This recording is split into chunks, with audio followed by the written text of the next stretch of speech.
Hello, fourth grade friends. Happy New Year. This week, during your writing block, you're going to continue listening to, discussing, and drafting fictional stories. You will also have the opportunity to informally talk about these elements in your fictional story. Today, you will be listing 3 to 5 new ideas in your inanimate object area, but these objects will actually come to life. So right now you're going to go back to your Google Drive and you're going to find the inanimate object list that you started. And that's what this will look like. However, you should already have ideas there that you made a list of before our break, our winter break. Okay. After you have some time to list some ideas, you're going to share at least one of your favorite items you listed that will either be in your Google Drive or Doc that you created, or it is in a writing portfolio, which might mean your notebook. After that, what you're going to do is listen to the story, Miss Rumphius. Before you do that, though, I want to review some vocabulary. Lupine is a kind of flower. You'll see that on the front cover. They're gorgeous, beautiful purple, lavender, different shades of purple. Again, that's a lupine flower. You will hear the word wharves in context, and that is places where ships can tie up, load, or unload.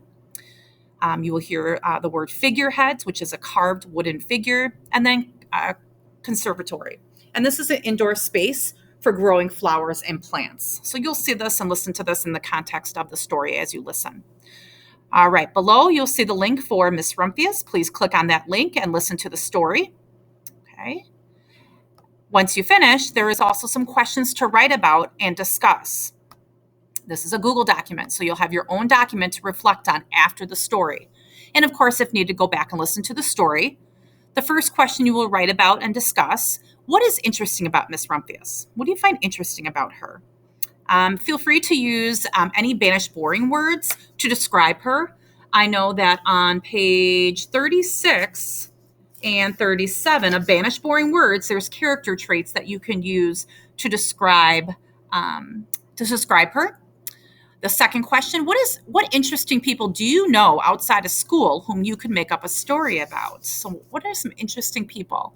When I think about interesting people I know outside of school, I might think of my hairdresser. Her name is Joy.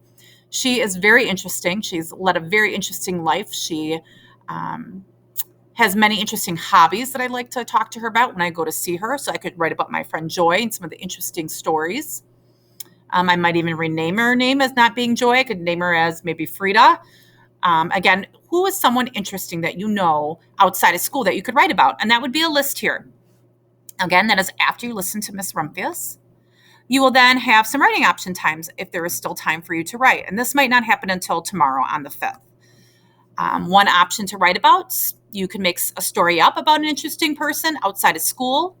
You can continue writing a fictional story that you've already started back in 2020, or you could simply start something new. Start a brand new fictional piece. Maybe Miss Rumphius gives you something, jogs a memory in your brain or an idea that you would like to write about. All right, enjoy your time writing, and we will talk soon.